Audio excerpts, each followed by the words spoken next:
Bonsoir et merci d'être ici malgré la chaleur. Euh, Parler du Liban aujourd'hui, c'est souvent parler de la guerre. C'est documenter l'urgence et les crises, mais au-delà des chiffres, au-delà de la politique, du quoi et du pourquoi, il y a le pouls d'une société. Et ce pouls, ce sont aussi ces artistes et ces écrivains qui, face à l'effondrement qui malheureusement dure depuis des années, ils continuent à créer. Mais leur création, je dirais, n'est pas un luxe. C'est un acte de survie et un espace de résistance. Il y a beaucoup de questions qui se posent aujourd'hui. Comment ces artistes, ces écrivains continuent à faire sens quand tout s'écroule? Comment ils continuent à créer, à écrire, à peindre ou à filmer lorsque leur quotidien lui-même est saturé de traumatismes? C'est surtout le cas des artistes libanais. En même temps, le Liban se conjugue au pluriel parce qu'il y a ceux qui sont restés et ceux qui sont partis. Et donc, on se demande quel rôle pour les artistes dans la diaspora aussi aujourd'hui, comment ils portent la voix du Liban et plus largement celle de notre région depuis l'étranger. Donc, pour aborder tout cela, je vais accueillir avec moi trois artistes libanais et franco-libanais. Bonsoir, tous les trois. Bonsoir. Marwan Shahin est journaliste et écrivain franco-libanais. Il a intégré le quotidien Libération en 2009, il a travaillé en Égypte, puis il était indépendant au Liban, il a travaillé à partir de 2015. Il était finaliste à deux reprises du prix Albert Londres. Il est l'auteur d'une enquête littéraire saluée par la critique, Beyrouth 13 avril 75, Autopsie d'une étincelle. Dans cet ouvrage inédit sur l'incident de Ain el-Rumeni, qui est considéré comme le déclencheur de la guerre civile, il explore les causes du conflit, mais aussi l'absence de mémoire collective au Liban. Ce livre a notamment été récompensé par le prix France-Liban et le prix de l'œuvre d'Orient. On a aussi avec nous ce soir Raphaël Abdenour, qui est franco-libanais. Il a quitté le journalisme pour l'humour. Il ne savait plus qui disait le plus de conneries entre les deux, selon lui. Il est Personne ne revenu sait. du, il est revenu du Liban après 4 ans de travail en tant que journaliste et il prépare un spectacle de stand-up qui, comme il dit aussi, est rempli de ses traumas. Il est co-host du Slay Comedy Club et il a une large audience sur les réseaux sociaux. Il filme et partage des vidéos de satire qui traitent souvent de l'actualité avec beaucoup d'humour, donc du Liban, mais aussi d'Israël, avec beaucoup de courage, je dirais. Merci. Et donc, je vous invite à regarder ces vidéos. Avec nous aussi est Hiam Yared, qui est une écrivaine et poétesse libanaise qui s'est imposée comme l'une des voix majeures de la littérature francophone au Liban et dans la région. Elle est présidente du Centre PEN Liban. Pour ceux qui ne savent pas, Je suis plus j'étais, mais c'est pas. vous êtes, On est bon. On le porte. ok. Le Centre PEN défend la liberté d'expression et d'écriture. Elle explore dans ses œuvres les thèmes aussi de la mémoire, de la guerre, de l'identité et de la condition féminine. Parmi ses livres les plus connus figurent L'Armoire des Ombres, Tout est halluciné, Nos longues années en tant que fille. Et c'est dernièrement, elle a eu un recueil de poésie, au fait, qui s'appelle Du feu autour de l'œil. Et Implosion en 2021, qui traite de l'explosion de Beyrouth de août 2020. Elle est lauréate de la bourse del Duca de l'Académie française et également nommée Chevalier des Arts et des Lettres en 2013.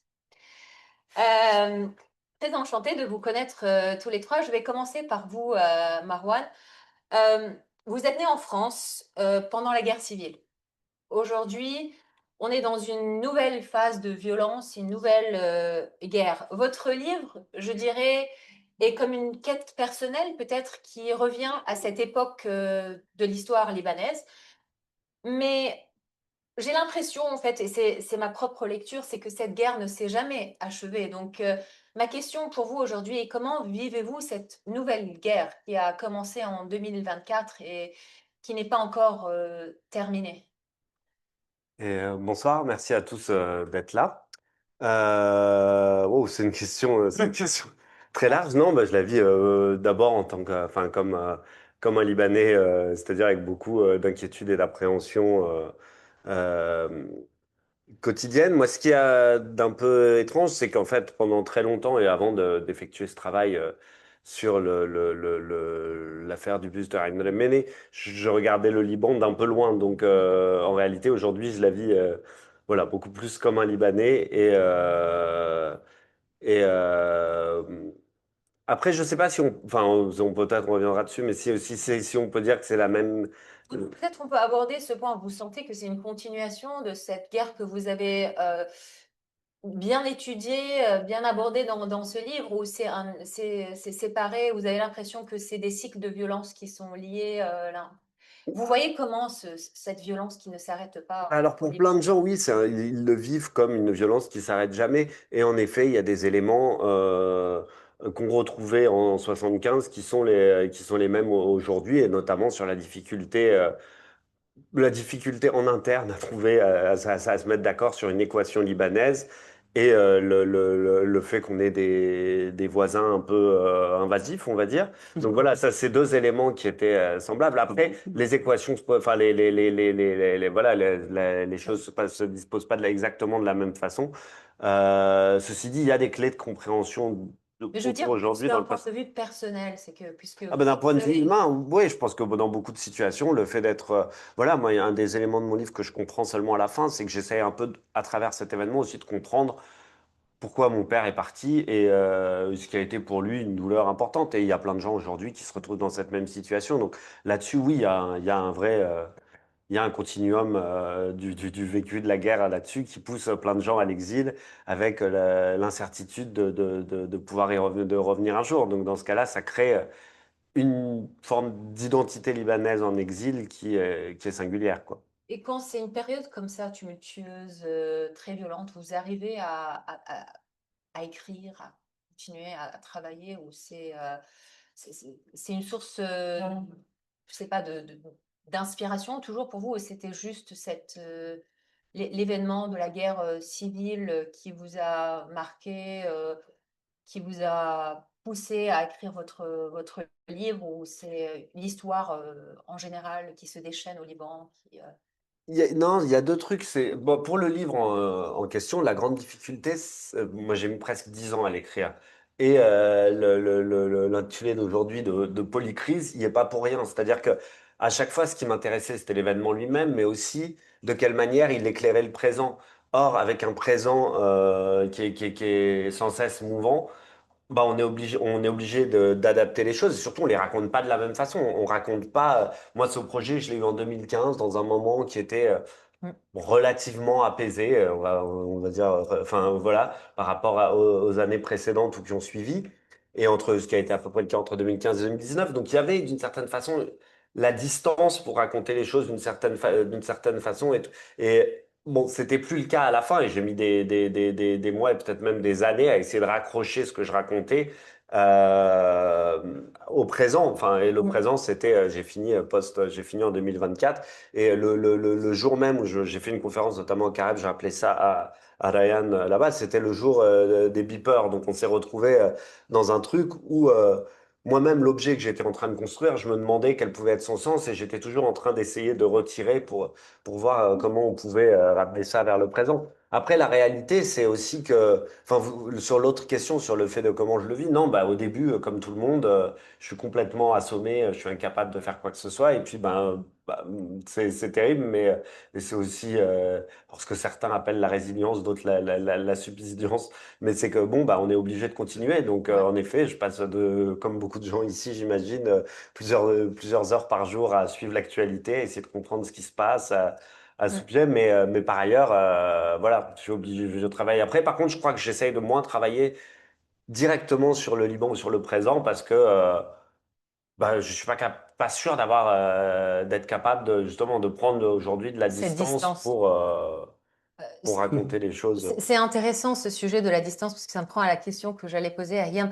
Est-ce que l'écriture dans cette situation devient aussi un moyen non seulement de s'exprimer en tant qu'écrivain, mais aussi de traiter notre expérience personnelle avec cette guerre ou ce cycle de violence, de mieux comprendre, parce que vous traitez aussi dans vos livres de la question de l'identité, aussi de la mémoire. Mais vous, en tant qu'écrivaine, est-ce que quand vous écrivez, euh, c'est aussi peut-être une quête personnelle ou un effort personnel de traiter notre propre expérience. Alors, merci à mon tour voilà, de nous avoir conviés ici. La question est très intéressante et puis entendre Marwan parler aussi de son rapport à l'écriture qui est en soi une forme d'enquête. Nous sommes une société, on est ici pour un sujet qui parle de polycrise. Nous sommes une société nous sommes une polysociété, donc forcément nous appelons les polycrises, nous appelons aussi les polyinvasions, les polycolonialismes. Et donc de fait notre identité libanaise elle est phagocytée en permanence. Et ce que j'aime bien dans ce que disait aussi Marwan à propos de l'écriture, c'est quand il dit il a commencé ce livre, ça lui a pris 9, 10 ans, et puis de se rendre compte enfin, quand il l'a écrit, à la fin du livre, il a compris des choses. C'est ce que tu disais. Ouais. Je pense que moi, j'aime beaucoup dire ça, et je pense que c'est vraiment mon rapport à l'écriture. Moi, j'écris sur ce qui m'est totalement étranger. Ouais. Et on est dans un pays où notre mémoire nous est étrangère, où notre identité nous est étrangère, parce que ça arrange finalement que ça le reste aussi par ceux qui nous gouvernent, qui ne font on n'a jamais fini de la guerre, mais on va dire que depuis ces accords de Taïf, quelque chose aurait pu être mis en place finalement pour qu'on s'installe autour d'une table mais c'est évidemment impossible puisque ceux qui ont contribué au massacre, qui ont contribué à cette guerre, sont les mêmes qui nous gouvernent aujourd'hui. Donc, eux-mêmes n'ont pas intérêt à ce qu'il y ait une mémoire, à ce qu'il y ait une table ronde autour de cette mémoire.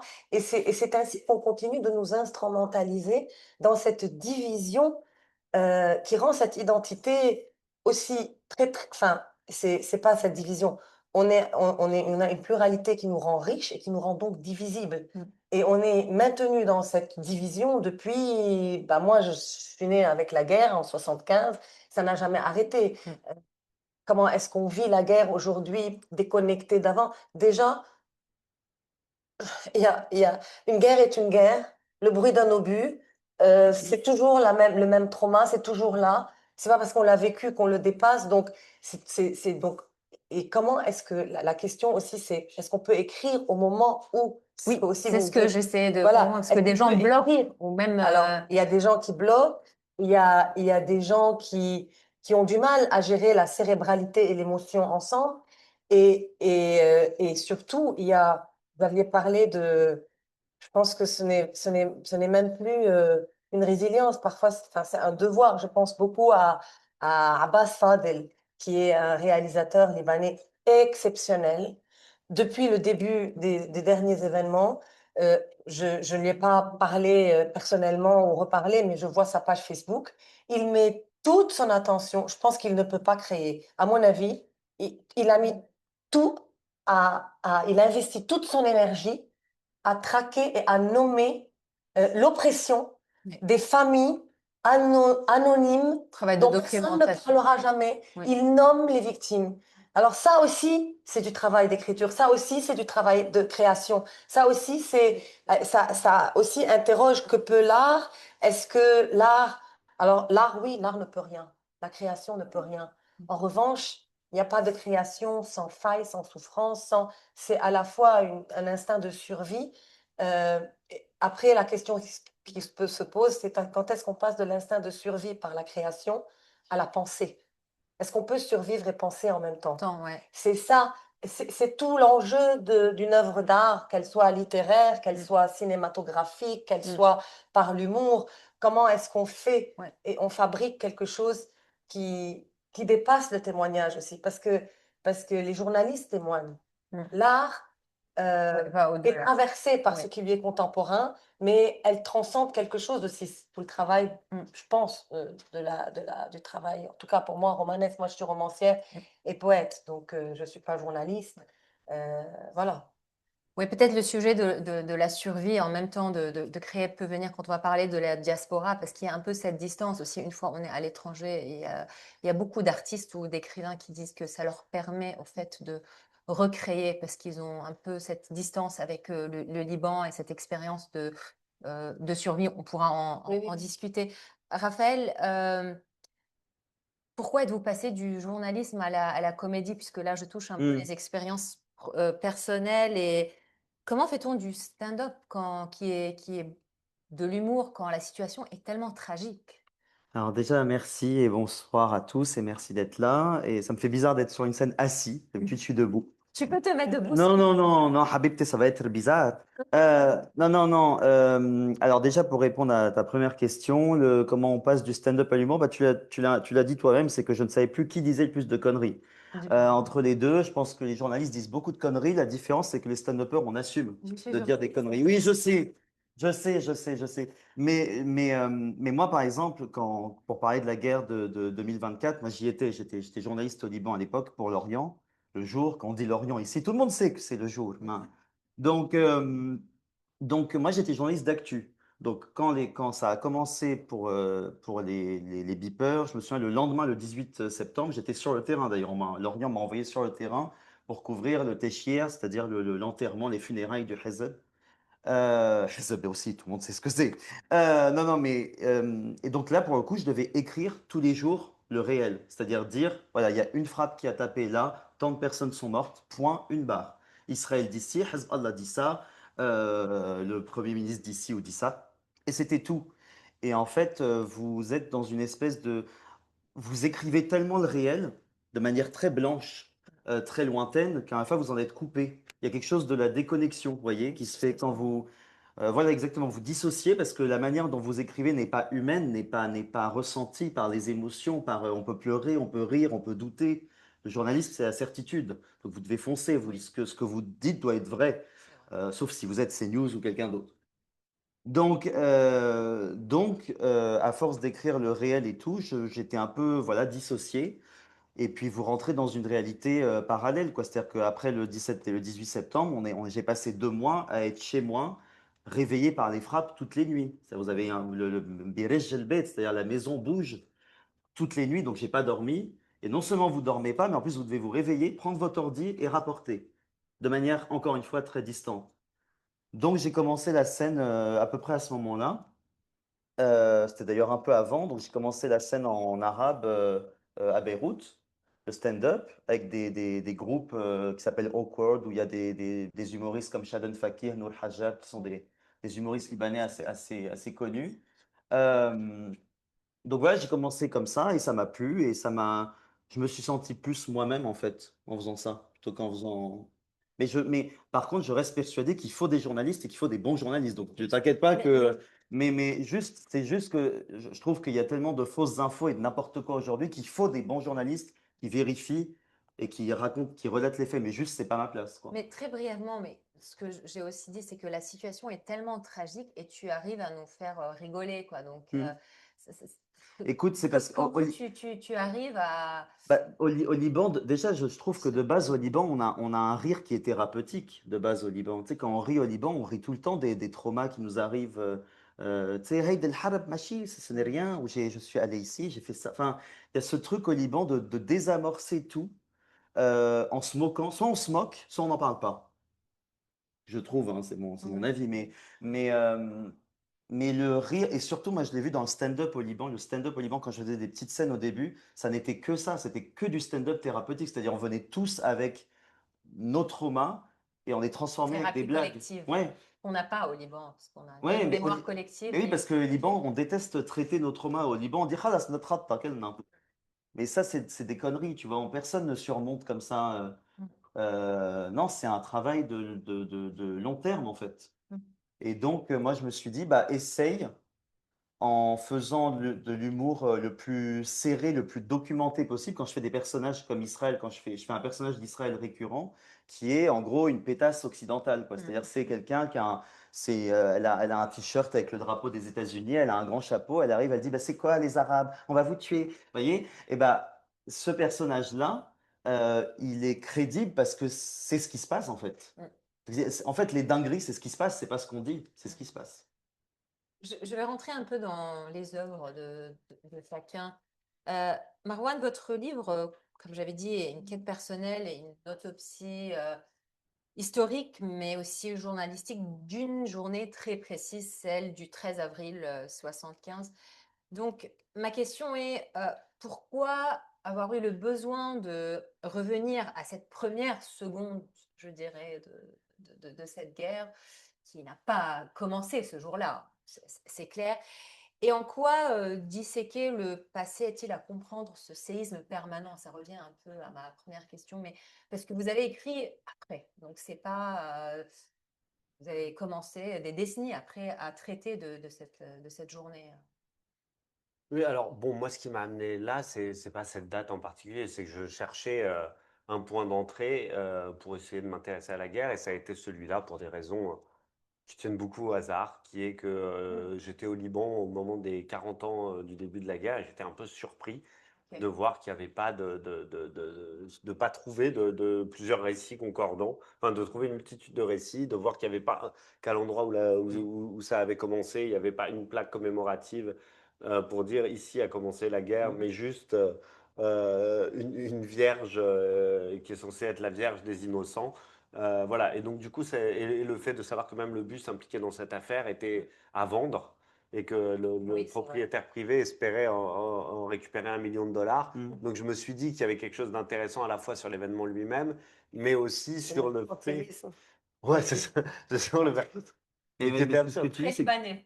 mais c'est ce qu'il dit, c'est ce que je disais avant, c'est que c'est une dinguerie en soi. Le mec, il veut vendre un bus à 1 million de dollars, c'est un bus dans lequel le sang a coulé, ça paraît, Allez. la blague, elle est déjà écrite en fait.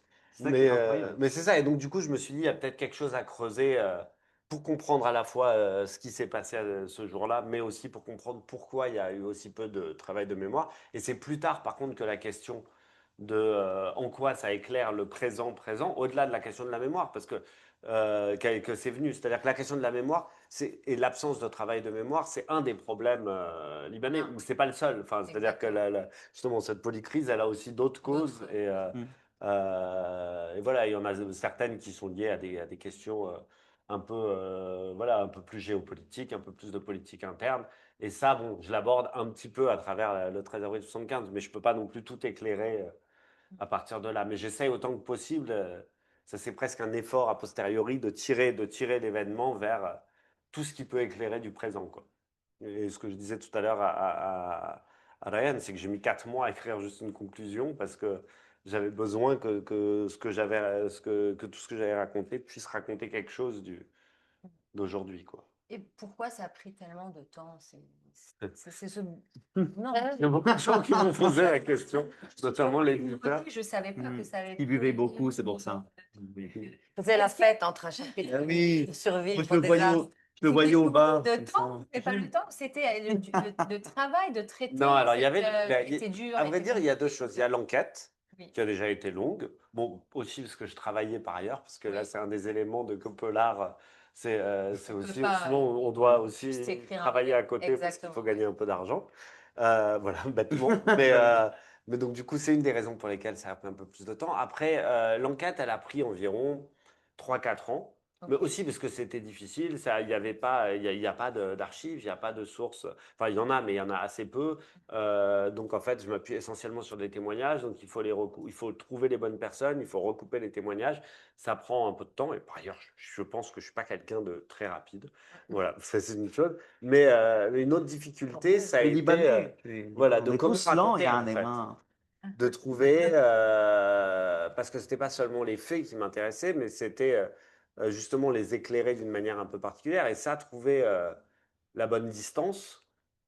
C'était pas évident parce que justement, cette question de l'humour, cette question d'un jeu, mais qui prenne pas trop de place non plus pour pas écraser l'événement, toutes ces questions-là, voilà, ça demande à être bricolé, sous-pesé, et je crois que c'est ça qui a pris. Et le fait aussi que les événements sans cesse sont venus perturber mon histoire. Quand on est. Enfin voilà, on raconte C'est pas. pas fini. Après 2019, au 2019, c'est quasiment C'est l'acmé. depuis, 2019, oui. j'ai l'impression que Oui. tout Ça le monde s'arrête pas. Ouais. est intéressé par cette histoire, ce genre d'histoire. On veut savoir, tous les jeunes, ils ont... Super. Quelques mois plus tard, fin de la Révolution, crise économique. Mm. Plus personne n'en a rien à faire de cette histoire de bus.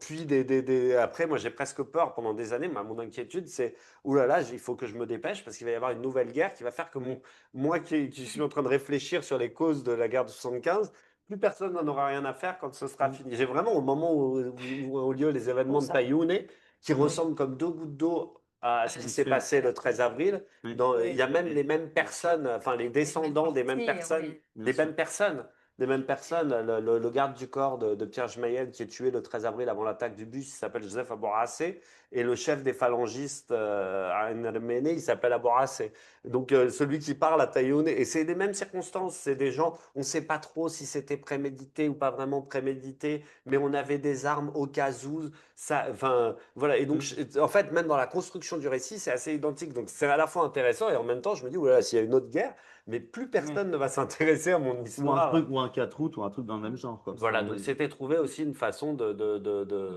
Ouais, puis le 4 août. Le 4 août, ce qui m'emmène à la deuxième question pour Yann. Dans Implosion, vous ouvrez le livre sur un moment assez intéressant. C'est une thérapie de couple, brutalement brisée par cette explosion.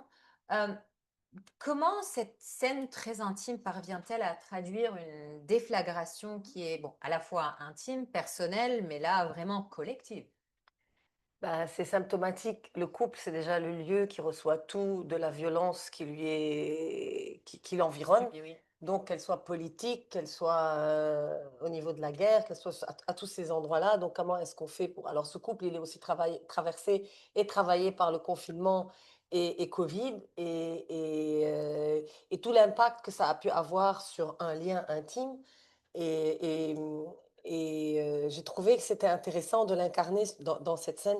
Bon, je vais pas, on m'a souvent demandé, je vais pas m'en cacher, c'est un peu une autofiction. Moi, j'écrivais un autre livre à la base. Mm. J'écrivais un livre sur le deuil d'un pays et le deuil d'un livre, parce qu'il y a un livre avant ce livre qui s'appelle Nos longues années en tant que fille, Mm. qui traite de la question de vraiment du rapport de la femme aux sociétés patriarcales, avec une rencontre, une femme avec une transgenre dans un taxi, une personne transgenre. Moi, j'ai rencontré cette femme, j'ai mis 4 ans pour écrire. Comme je dis, j'écris sur des sujets qui me sont totalement étrangers. La transidentité, bien sûr, on la connaît tous, mais on est très mal placé pour pouvoir en parler. Donc, je me suis mise à faire une recherche là-dessus et de fil en aiguille, à comprendre que je déconstruisais la question de la domination, de la soumission, donc de ramener à des sociétés. Donc, je travaille 4 ans sur ce livre, toi 10. Donc, Covid arrive, il tue mon livre. Et là, moi, je suis totalement détruite, plus que le Liban, plus que c'est 4 ans de travail qui est jeté à la poubelle. Donc, et les gens mouraient autour de moi d'une vraie mort qui était Covid. Au début, c'était le premier flot d'incertitude. On ne connaissait rien à la maladie, tout ça. Et moi, tous les soirs, je mouillais mon oreiller. Je pensais à mon livre. Je crois que je n'ai pas pleuré ma grand-mère que j'ai adorée autant que ce livre. Et donc, je commence à écrire cette double tragédie. Alors, donc moi, je pleure mon livre. Dans le couple, on est confiné. Il y a le mari, moi, les enfants. Je suis en déficit d'une chambre à moi pour écrire. Il faut que j'écrive. J'ai besoin d'une chambre à moi et elle n'existe plus. Elle est totalement... Et donc, c'est toute une réflexion aussi sur le désir. Parce que pour moi, le désir dans un couple, c'est comment on va du point A au point B. C'est un segment. Et quand on quitte le point A, le désir naît de l'incertitude de trouver le point B. Et dans cette traversée, il y a tout qui se passe. Mais quand le point A est au-dessus du point B, il n'y a plus de segment, donc il n'y a plus de désir, il y a tout ça. Et donc j'écrivais ce livre comme ça, un peu hybride. Et en même temps, en parallèle, je demande rendez-vous chez une thérapeute qui me donne rendez-vous le 4 août à 18h. À 18h, on est là. Et au moment de l'explosion, on se retrouve tous les trois à quatre pattes. La thérapeute panique, c'est moi qui la prends dans mes bras. Moi, j'ai vécu la guerre, je connais. Les gestes, je les ai. J'ai les traumas, mais j'ai la survie instantanément avec cette dissociation émotive qu'on peut avoir, qui fait qu'on est dans la course, l'action. L'action, c'est ça que je dis, pouvons-nous penser et agir en même temps? C'est ça la grande question. Bref, mais c'était fini. La thérapeute est à quatre pattes, la thérapie est à quatre pattes, le Liban est à quatre pattes, Beyrouth est à quatre pattes, le mari est à quatre pattes, j'étais à quatre pattes. Et alors là, je me suis dit, écoute, la vie m'offre cette scène incroyable. Donc je me suis dit, non mais attends, mon livre qui est mort, ça va aller 2 minutes. Beyrouth est par terre. Et encore parler de cette grande peine d'écrivaine par rapport à un livre, c'était déjà un nombriliste et absolument pas, voilà. Donc en fait, c'est devenu anecdotique dans ce livre que j'ai réécrit de zéro, comme quand on écrit, moi j'écris 5, 6 fois le même livre, j'ai besoin de me perdre en écrivant le livre, justement pour trouver pour trouver la finalité de ma démarche sans la connaître quand je commence. Et pour moi, c'est pour ça que je parle de l'écriture comme une enquête sur des sujets qu'on ne connaît pas et qu'on découvre ce faisant. Et donc, ce faisant, j'ai découvert que j'écrivais en fait un livre où Beyrouth est devenu un personnage dans mon livre et où je questionne en fait quel avenir pour un couple, qu'est-ce qui cimente un couple, ce sont les enfants. Et qu'est-ce qui cimente un pays, c'est sa société. Et que finalement, pour croire au pays, enfin, pour qu'un pays existe, il faut croire en lui. Et peut-être aussi pour qu'un couple existe, il faut croire en lui aussi. Donc il y a un travail à faire finalement, avec ou sans thérapeute, pour faire avancer les choses vers un avenir que, après le 4 août, nous avons espéré meilleur, dans le sens où nous sommes dit tous, là, c'est l'explosion de trop. On va tous les juger et on va en finir. Ben non. Et Macron voilà. est arrivé par une phrase, il les Il a a dissipé réhabilités, il leur a donné la colère. responsabilité de se racheter de leur irresponsabilité, ce qui était une grave parce que c'est à nouveau la pente de l'irresponsabilité sur l'irresponsabilité. Mm. Et voilà où nous en sommes. Nous sommes au même point aujourd'hui, nous n'avançons pas. Mm. Et, C'était un grand et- concurrent, Macron, à moi. C'était oui, très bon. Vraiment, je dis incroyable. que Très bon. vraiment, c'est. Voilà, le problème, il est là. On est phagocyté en permanence par des gens qui arrivent chez nous, des moralisateurs.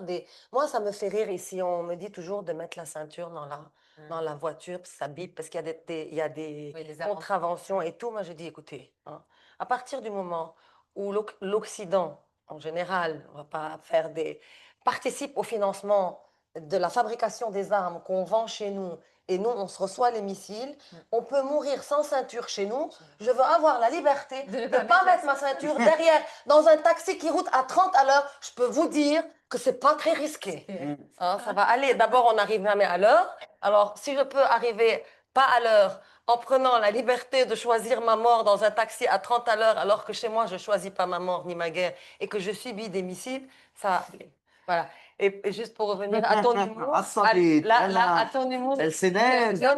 parce qu'il disait Détruire le bâtiment. Oui, vas-y, ma chérie. l'humour libanais. Il y a une très belle vidéo sur Facebook qui est circulée justement sur Abbas Fadel, où il y a un Libanais qui est en train d'être filmé avec comment tu dis, un safaïra. Ah oui, quand elle Un sifflet, et il est en train de réguler la circulation, de dire au drone, il fait comme ça au drone, puis il fait comme ça. Et c'est ça l'humour, c'est ça. Et donc, heureusement qu'on a des humoristes. Raphaël, parlant de l'humour, Merci, c'est gentil. Et heureusement qu'on a les écrivains aussi, parce que. est-ce que tu penses que l'humour noir ou ce que tu fais est une Ouais. forme de résistance politique? Alors déjà, c'est marrant, c'est bien que tu me dises ça parce que je voudrais revenir sur la résilience dont on a parlé avant. Halaktona Il y a plus de résilience. résilience. Non, mais moi j'ai coutume de dire tout le temps, on n'est pas résilient, on est ravagé. On est des personnes ravagées. Mais regardez-nous. On est On survivants est- aussi. Non, mais ce que je veux dire, c'est que je pense que cette résilience, on devrait pas c'est pas une qualité, c'est un truc qu'on a subi. C'est juste, on a juste accumulé des traumas qu'on a souvent pas traités. Et on est des personnes ravagées, c'est pas du tout de la résilience, c'est juste, on est un résultat. C'est pas, tu vois je sais pas si c'est clair ce que je dis.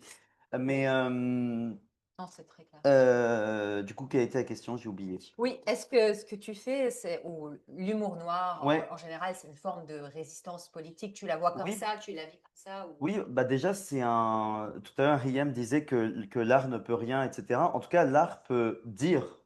On peut dire, c'est ce qu'on a, c'est la parole. Donc en fait, moi, je le vis comme ça, c'est qu'en fait, tant que je peux gueuler, je vais gueuler. C'est tout ce qui nous reste, en fait, gueuler, vu tout ce qu'il y a en face de nous. On peut que gueuler. Moi, c'est comme ça que je le vis. Il y a beaucoup de mes sketchs qui parlent de la colère. Euh, je me souviens de quand j'étais au Liban pendant la guerre de 2024, quand Macron, je me souviens très bien de Macron s'est exprimé, je crois, le 13 octobre. Non, pardon, avant, 2023. Il y a eu le 7 octobre 2023, puis après Macron parle pour la première fois le 13 octobre. Et moi, je suis au Liban et je regarde ça et je crois que c'est la première fois que j'ai eu honte d'être français de toute ma vie. Vraiment. J'ai deux nationalités, je suis très fier des deux. Mais quand j'ai entendu Macron dire juste Israël a le droit de se défendre et puis tout va bien et tout, alors que c'était déjà un tapis de bombe, hein, Gaza, une semaine après, j'ai halluciné. J'ai halluciné, j'étais extrêmement en colère. Et cette colère, elle est restée depuis que je suis revenu en France. Je suis revenu il y a moins d'un an. Et il y a toujours, il y a tous les jours, il y a des conneries qui sont dites partout à la télé ou à la radio sur ce sujet. Vous avez quelqu'un qui va arriver, bon, je vais encore citer CNews, mais même à RMC, par exemple. RMC, ils interviewent quelqu'un à la radio, soi-disant un Libanais, Michael, comme ça, qui habite à Beyrouth, et qui vient nous expliquer que, mais Israël nous prévient, en fait, à chaque frappe, donc ça va. Ah, chez ma Comment, fille, comment on peut sortir la ça? banlieue nord de Tel Oui, Aviv. en fait, c'est parce que c'est des Arabes, c'est des pauvres et c'est surtout des musulmans qui meurent, donc ah là, ça se fout à la poubelle. Et comment on peut sortir des choses comme ça? Tu vois, c'est comment à quel moment d'inhumanité on arrive pour dire, mais eux, c'est bon, ça peut crever. Le sud Liban, mais on s'en fout. Non, c'est un pays, en fait. C'est un pays. Tu arrives à unir les gens dans tes sketchs, dans tes... On est Euh, très divisé, ça, on le sait. un Liban sans division n'est pas un Liban, aslan. Non, non, disons que j'arrive à, je pense que c'est parce que je clive à des endroits que j'unis à d'autres.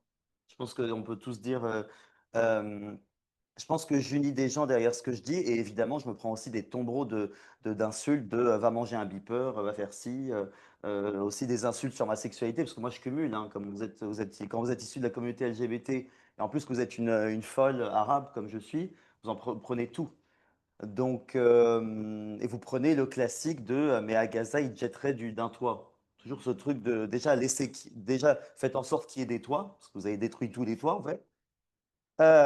Et puis surtout, en fait, c'est ça, c'est que Israël tue déjà tout le monde, sans distinction de genre ou de sexualité.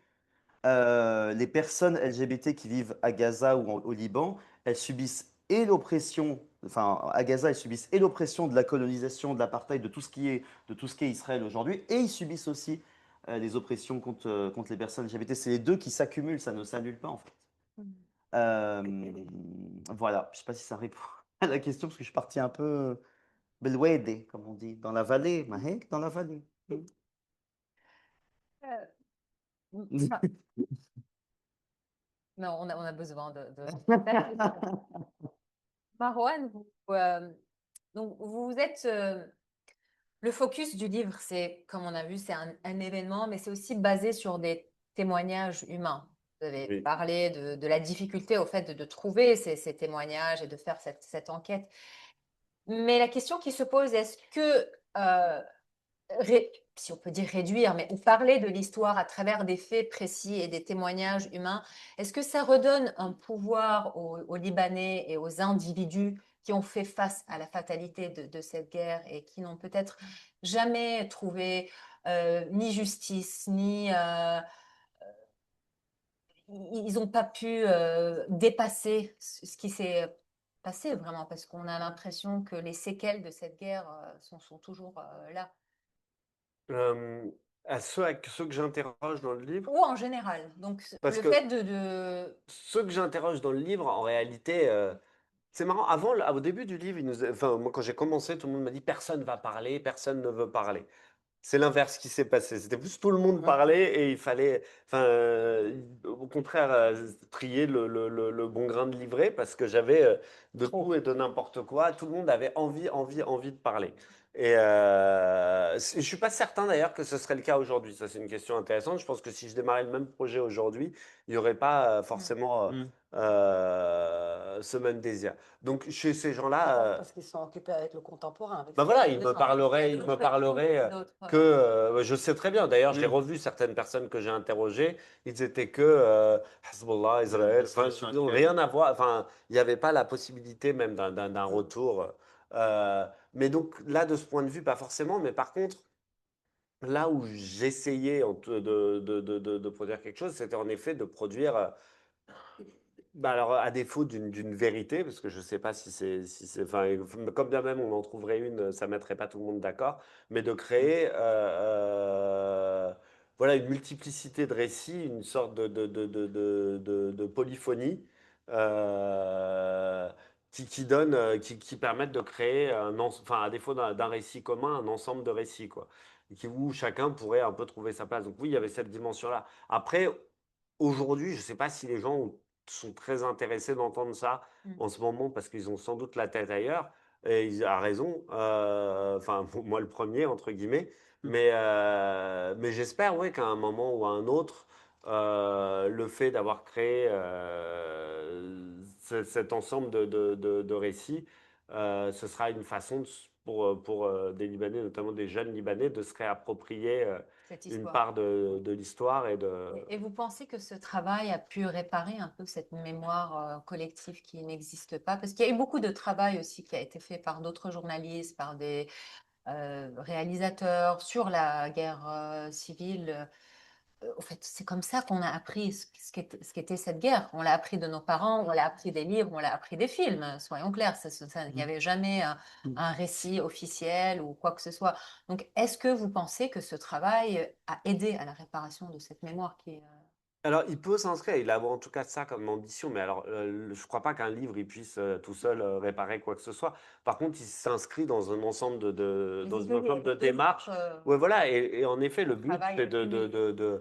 de participer au moins à décentrer les regards, enfin, ou à les prendre à regarder les choses autrement ou à une autre distance.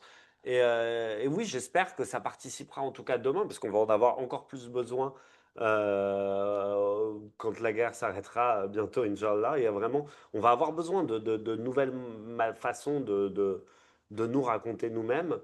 Et évidemment qu'on va pas résoudre tous les problèmes du présent au présent. Donc, au fond, le passé et être capable de porter un regard distancé sur le passé, ça peut contribuer à créer du commun. Après, une des conclusions à laquelle j'arrive à la fin du livre, et qui est un peu plus pessimiste, c'est on dit souvent que c'est parce qu'il n'y a pas une mémoire commune qu'on a du mal à envisager un avenir commun. Bon, c'est aussi parce qu'il n'y a pas un désir commun qu'on n'arrive pas à trouver un passé commun et une mémoire commune. Donc ça va dans les deux sens. Ça peut contribuer, mais voilà, ça va pas tout seul et ça s'inscrit. Il faut qu'il y ait un désir politique et partagé au fond. Le livre tout seul, il y a presque un constat d'échec à la fin sur oui, j'ai trouvé ce qui s'est passé le 13 avril. Oui, j'ai créé un récit polyphonique où chacun peut s'y retrouver. Est-ce que les gens ont envie de se retrouver? Bah, en ce moment, il y a une guerre. Et par ailleurs, il n'y a pas un désir très fort. Enfin, ce qu'on entend aujourd'hui, c'est plutôt des choses qu'on entend. Une guerre qui nous redivise.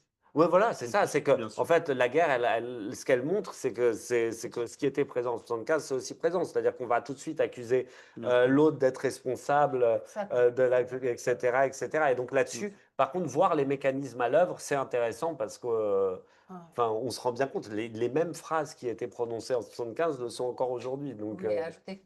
Non, je pense que pour qu'il y ait une cohésion nationale aussi, il faut que les guerres arrêtent d'alimenter nos divisions. À un moment donné, les guerres ne viennent pas non plus de chez nous. Vous prenez n'importe quelle société à peine divisée. Moi, si j'arrive avec ce qu'il faut pour fabriquer une guerre civile, c'est pas très compliqué.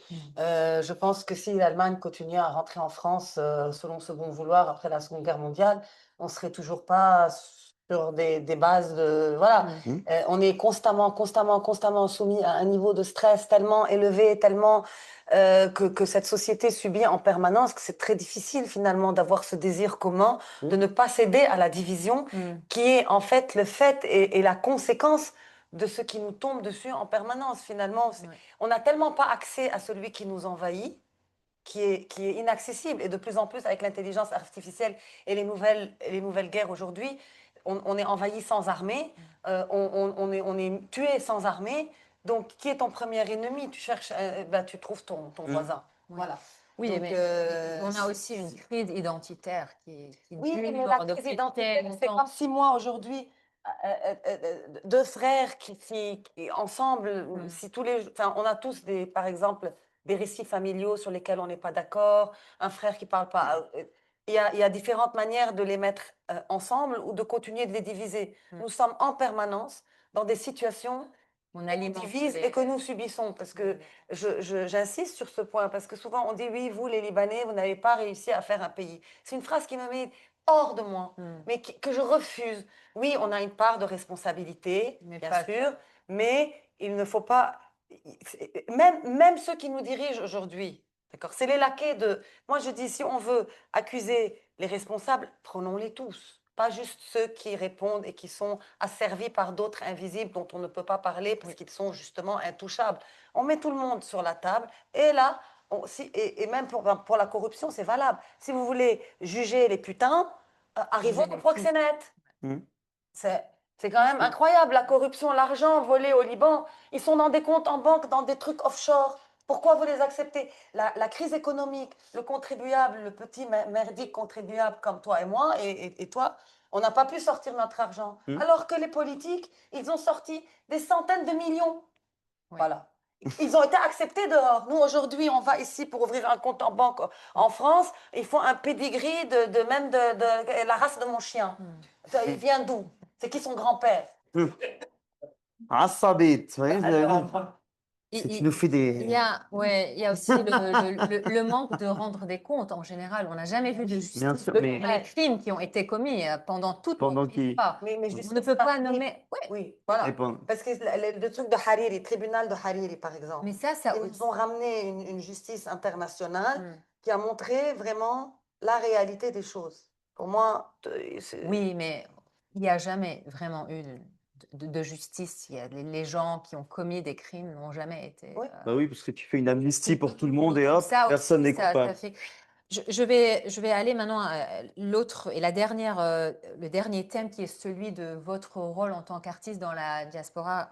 Raphaël, je commence Mhm. avec toi.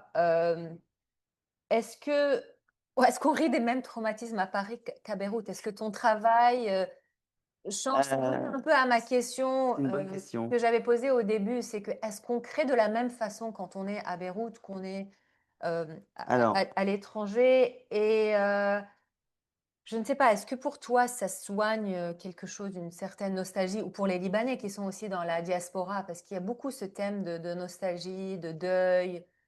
alors, pour répondre à ta première question, non, on n'écrit pas de la même façon. En tout cas, on n'écrit pas, enfin, j'écrivais pas mes blagues de la même façon à Beyrouth et à Paris. Déjà pour la simple raison que déjà il y a la langue qui est différente. Donc déjà, quand tu écris Mm. un stand-up en arabe et que tu écris en français, c'est pas la même musique Ouais. de la langue, donc c'est pas la même façon de faire les vannes, c'est pas les mêmes références culturelles pour les gens.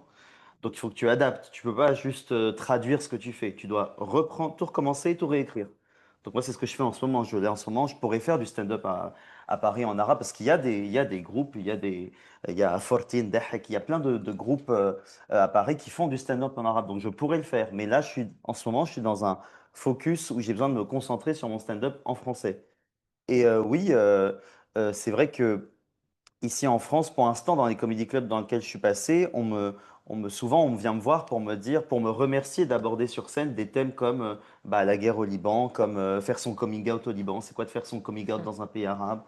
C'est quoi de tous les traumatismes qu'on peut vivre, etc. Donc, voilà. Et après, pour ta question sur la nostalgie, qu'est-ce que ça vient réparer? Voilà, c'est une question intime, Habibti. Non, non, mais c'est, Tes auditeurs aussi. oui, oui, non, non, mais bien sûr. Mais ce que je veux dire, c'est que on a tous des raisons plus ou moins intimes d'écrire ou de produire. Moi, je pense que j'ai juste compris que le Liban, c'était là d'où je venais, parce que moi, je suis né à Paris. Hein.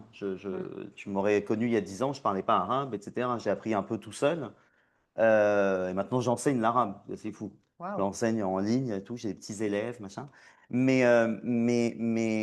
je pense que moi, j'ai commencé à comprendre que quelque chose clochait en 2006. Parce que 2006, c'est le seul été où on ne part pas au Liban. D'habitude, on allait au Liban tous les ans, vacances, la famille, ou le bain militaire, ou la plage, ou yani, vous connaissez. Ouais. Voilà, les vacances au Liban, quoi, la classique. Tu vas retrouver ta famille, tu bronzes, et puis fin de l'histoire. Et puis tu manges ta boule et hummus kafta. Euh, et donc, 2006, on n'y va pas. Et on appelle nos cousins. Et juste derrière eux, j'entends zuit, zuit. Et là, je comprends qu'il y a un problème. On parle d'autre chose au téléphone. On dit Kifa, shu akalto, shu amelto, qu'est-ce que vous avez mangé, où est-ce que vous êtes allé? Vous avez une espèce Déni. toujours de déni, de dissociation, alors que derrière, il y a chut, pf, chut, pf. Et, euh, et là, l'enfant, même un enfant de 11 ans, même si je n'étais pas le plus rapide, hein, il comprend. Il comprend qu'il y a quelque chose qui cloche et qu'il y a un rapport au pays qui est pas normal. Pourquoi est-ce que ma mère veut plus y retourner? Pourquoi est-ce que ça l'insupporte? Dès qu'on lui parle de politique libanaise, elle dit non, non, non, ma bad fiante, je veux rien entendre de tout ça. Espèce de rejet comme ça, épidermique. Euh, Moi, j'avais envie de comprendre plus d'où ça venait, d'où je venais, d'où mes parents venaient, pourquoi ils sont partis. C'est comme si quand vous allez au Liban chaque année, que vous êtes petit, les gens parlent, il y a des mots que vous ne comprenez pas. Dès qu'ils commencent, et qu'ils commencent à parler de politique et tout, vous ne comprenez pas ce qui se dit. Donc votre enfance, c'est comme un texte à trous. Vous avez un texte avec des blancs. Donc j'avais juste envie de les remplir. Voilà, c'est tout. Donc je suis revenu au Liban pour ça. Et je regrette pas, même si c'était 4 années intenses. 2021-2025, c'est pas l'âge d'or, yani. Mais, mais je regrette pas. Si c'était à refaire, je le referais. C'est la même question de comment vous écrivez. L'expérience est différente ici parce que vous avez travaillé ici et là-bas. Vous sentez que vous avez une responsabilité dans la diaspora d'écrire sur le Liban, d'en parler ou Moi, d'abord, je ne suis pas de la diaspora.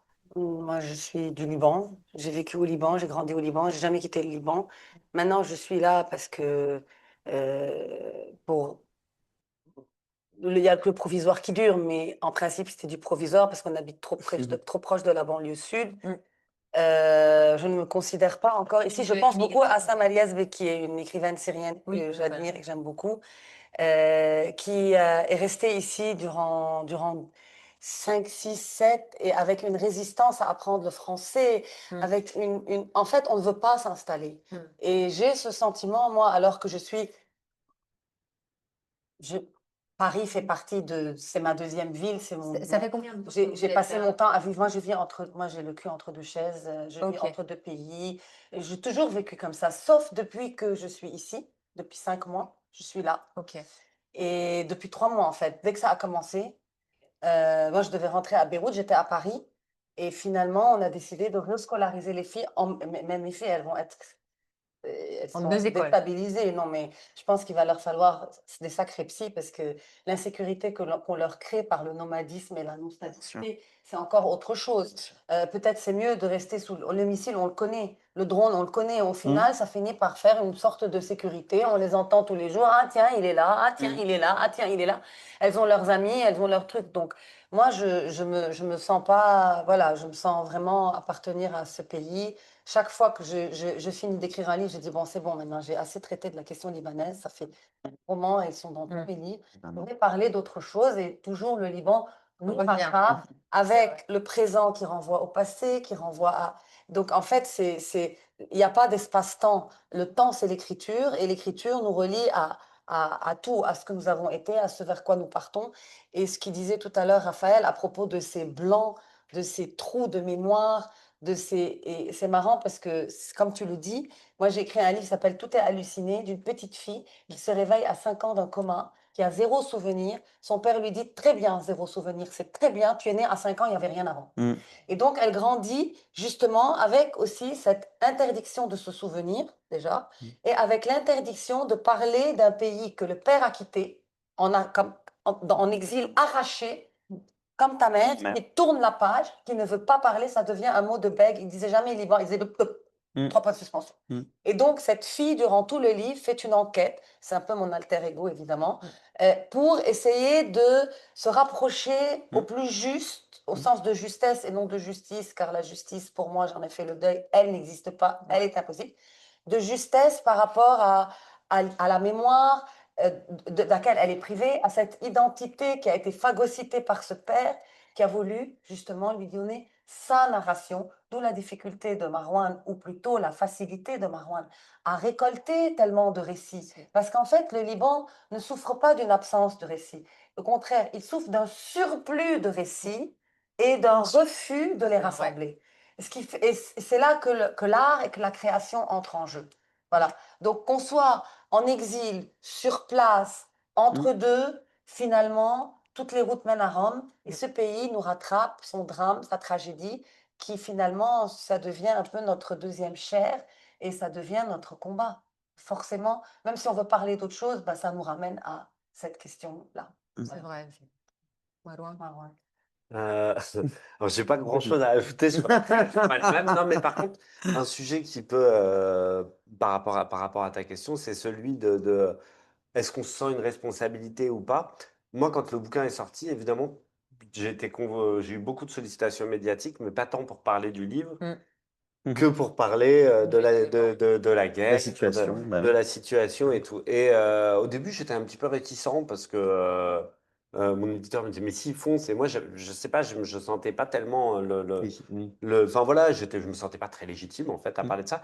Et à un moment, j'ai senti aussi qu'il y avait un devoir, mais plus aussi pour diversifier possiblement les voix libanaises francophones. Parce qu'en fait, un des drames, c'est qu'on attend des voix convenus qui vont, Bien sûr. voilà, qui vont avoir un discours pseudo-pacifique et en fait qui est indirectement pro-israélien, enfin, Bien ou sûr. par défaut. Et en fait, je crois que c'était vraiment ce qui était beaucoup attendu. D'ailleurs, bon, je suis allé quelques fois, après on a arrêté de m'inviter. Mais là-dessus, non, non, mais c'est vrai, il y a d'une Oui. certaine façon Comme moi, Hala Saleh, mais elle ne m'invitera pas, yani, je pense. non, Hala, mais Léa, pardon, excusez-moi. là, une sorte ouais, Oui, moi, en fait, dès que j'ai une demi-occasion d'aller quelque part, j'y vais et puis je répète les mêmes choses. Et, Mais c'était dingue parce que c'était, enfin, même des chaînes assez importantes où, en fait, on essayait de me faire dire certains trucs, on essayait de. Et on Enfin. vous pré-interview pour voir Oui. si on est Oui. politiquement pas correct pour la télé. Mm. Donc, quelqu'un m'a dit, écoute, tu devrais dire l'inverse de ce que tu penses, comme ça tu passes à la télé, tu dis ce que tu penses. Donc, il y a la manipulation. Non, non, mais voilà, bon, on a des trucs à jouer. Oui, mais c'est ça, à Mm. faire un peu profil bas au téléphone et puis après sur place à les mettre face au truc. T'as eu Mais Eric? ouais, il y a un petit côté comme ça. Donc là-dessus, oui, il y a un sentiment ouais, de se dire que, en tout cas, si on a l'opportunité de pouvoir porter une parole un peu différente, bah, ça vaut le coup de la saisir, je pense. Bon, sur ce, je pense que c'est une bonne conclusion et je dirais que moi aussi, en tant que journaliste, j'ai quitté le Liban il y a 5 ans après l'explosion. J'ai du mal à me déconnecter de ce pays. Le jour où j'ai quitté, je me suis dit, c'est fini, je regarde plus en arrière. Mais en fait, je me suis retrouvée à écrire un livre sur le Liban, à parler sur le Liban, Oui. à couvrir le Moyen-Orient et la diplomatie française depuis. Et j'ai l'impression que je pourrais pas survivre si je me déconnecte Mais oui. complètement. Donc, Aussi. c'est fatigant des fois, mais je pense que C'est le viscéral. partage On peut pas avec faire ça. vous. Oui, Mm. c'est des fois un amour assez toxique, je dirais. Un combat toxique. Oui, mais je trouve aussi que faire ce travail de documentation que vous faites, que ça soit par la stand-up ou des romans ou l'enquête que vous avez fait, est assez important tant qu'il n'y a pas de travail officiel sur la mémoire collective, sur ce qui se passe, même avec cette dernière guerre. Je pense que sans les journalistes, sans le travail qui est fait par ces journalistes, Sûr. on Mais oui. pourra jamais espérer même avoir de la justesse ou de la justice Bien sûr. parce que ce travail n'est pas très bien fait. Il y a, je dirais aujourd'hui, un début de travail par ce gouvernement de faire un peu mieux pour documenter, mais on n'y est pas. Et même d'utiliser les outils qu'on a à l'échelle internationale pour pouvoir rendre justice à tous ces crimes qui sont commis Mm. par Israël au Liban. Mm. Je vais laisser maintenant un peu de temps s'il y a des questions. Sinon, il y aura un texte de Aïssa Mahlouf qui n'a pas pu être avec nous aujourd'hui, qui va être lu. Mais je ne sais pas s'il y a des questions, que ce soit en ligne ou audience.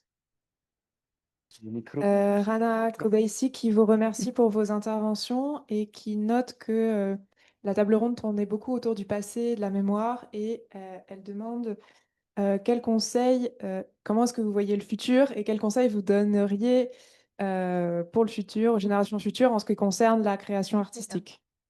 Moi, Sur la création artistique. moi, moi, perso, je répondrais par un des trucs que j'ai dit, c'est gueuler. Parce que pour l'instant, mais oui, mais parce que pour l'instant, en tout cas, moi, c'est comme ça que je le vis. Pour l'instant, c'est ce qu'on a de parler, de gueuler, de s'exprimer, de relater, de blaguer, tu vois, chacun fait son travail d'expression. Mais tant qu'on peut transmettre et essayer de transmettre, c'est ce qu'on doit faire. Parce que c'est la transmission après qui fait les actes. Voilà, c'est comme ça que je le vois. Après vous. Elle n'était pas très contente avec du Ça, futur. Non, non, je blague. qu'il y a des sociétés où, enfin, de toute manière, le temps est une utopie. Il n'y a pas de passé, il n'y a Oui. pas de futur. Il n'y a que le présent qui est le C'est vrai. concret. Et forcément, on le transcrit, ce présent-là, et si on le transcrit avec une vraie conscience morale, or, on peut se poser des questions sur la moralité aujourd'hui, l'état de la moralité, l'éthique, quand on voit comment on développe de l'intelligence artificielle sans développer l'éthique du développement technologique derrière, quand on voit que dans les universités, tout le département de sciences humaines sont en train, on réduit les budgets. Donc, il faut se poser quand même des questions, parce que le Liban n'est pas déconnecté du reste du monde. Donc, il faut vraiment, sur la question de l'avenir, il faudrait re-questionner l'avenir de cette planète, de nos sociétés, de comment elles interréagissent entre elles, et vers où va cette technologie, à quoi elle sert, comment on l'utilise. Ça, c'est des vraies questions par rapport à l'avenir, parce que le Liban, oui, l'avenir, est-ce qu'on va réussir à avoir de l'essence pour nos voitures à un bon taux? Est-ce que c'est quoi l'avenir? C'est pas la survie. L'avenir, c'est comment on construit le monde. Et aujourd'hui, on a tous les éléments inquiétants et à la fois fascinants entre les mains pour se poser et dire qu'est-ce qu'on va faire de cette coexistence planétaire ensemble. Donc, je ne peux pas déconnecter ce Liban, même si on crève et qu'aujourd'hui, on a des urgences euh, vitale, nécessaire et urgente, c'est d'abord d'imposer un cessez-le-feu, qu'on arrête de crever dans le sud, qu'Israël arrête dans cette impunité d'exercer son droit à la répression. Il a dit le droit de se défendre. En fait, Israël cherche et trouve en permanence des prétextes d'exercer ce droit en étant un État qui ne déclare, c'est le seul État de la région qui se donne aussi le droit de ne pas avoir de frontières. Comment voulez-vous survivre dans cette réalité? Donc déjà, bon, ça c'est sur la question régionale du Liban avec le voisin qu'il a et qu'il peut, hein, pour ne pas parler de régime de Bachar el-Assad durant aussi des années. Mais vraiment, la question de l'avenir, ben, elle touche tout le monde, elle touche toutes les sociétés ensemble. Voilà.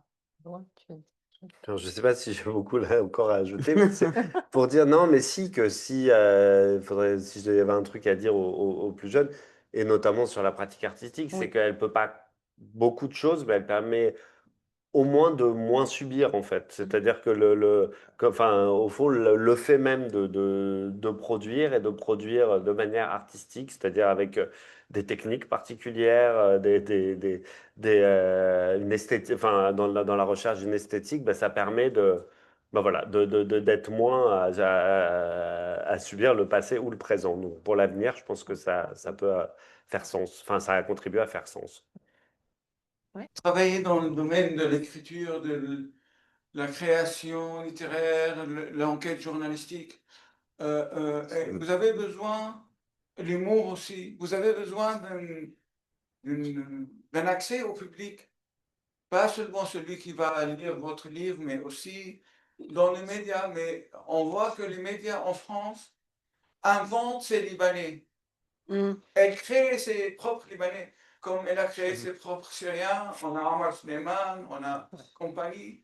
Là, les Libanais qui passent, il y a un nouveau spécialiste de stratégie, d'analyse politique qui passe tous les jours. Pour les Arabes utiles, les Arabes utiles. C'est comme le Libanais de CNews sur lequel j'ai fait une vidéo.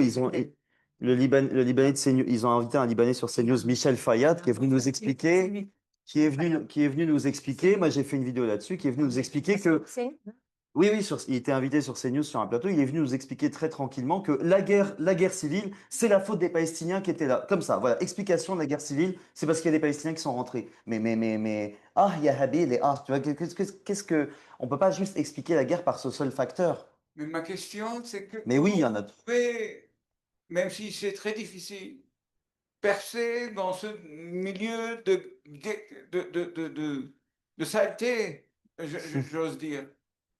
Parce qu'on a l'arabe de service, l'islamiste de service, le musulman de service, le syrien de service, etc.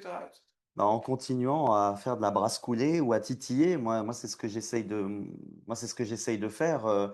L'humour, c'est aussi là pour titiller. Par exemple, je prends un autre exemple, quand je reviens quand Léa Salamé, par exemple, invite Enrico Macias sur son plateau et que le mec, La musique. ouais, et que le mec, parce que tout le monde, nous ici, je pense que nous ici, on sait tous qu'Enrico Macias, c'est la personne génocidaire que c'est. C'est-à-dire, c'est quelqu'un qui dit il n'y a pas d'enfants à Gaza et qui rit, qui dit on va les dégommer comme ça. C'est cette personne. Bon. Elle invite cette personne. Enrico Macias prend sa guitare et chante Beyrouth. Enfin, et il chante Beyrouth, ton horizon m'appelle, une chanson qu'il a écrite sur Beyrouth. Comment est-ce qu'on peut le laisser chanter ça? Moi, ça me paraît incroyable. Donc, à partir de cette colère-là, je fais une vidéo où je viens titiller cet espace médiatique-là et je viens dire à Léa Salamé, mais meuf, tu fais quoi en fait? Qu'est-ce que tu es en train de faire? Faut juste faut, faut, faut pas s'arrêter d'oser critiquer, d'oser titiller, d'oser gueuler. Moi, c'est ça, j'arrête pas de répéter. Aujourd'hui, on a plus Oui, besoin exactement. des médias Pas comme traditionnels avant, pour ouais. Oui, transmettre moi, un message. C'est aussi comme oui, ça que notre message est complètement. assez connu, Moi, je pense. mon compte Insta, c'est devenu un peu comme une chaîne d'infos alternative pour certaines personnes qui me l'ont dit, quoi, qui m'envoient des messages, qui me disent, moi, c'est par vous que je m'informe. Alors que je fais des sketchs, entre guillemets. Heureusement qu'on a ces canaux-là, quoi. Question follow-up par rapport à ça, par rapport à la censure. Comment est-ce que vous avez été exposé à cela, soit même peut-être à certains moments à une autocensure où vous vous êtes dit, vous ne pouvez pas parler de ça, c'est trop chaud. Moi, l'autocensure, jamais. Je ne sais pas faire. Faudra me faire 10 formations, ça ne marchera jamais. En revanche, la censure, finalement, euh, quand j'écris, je n'ai pas du tout d'autocensure.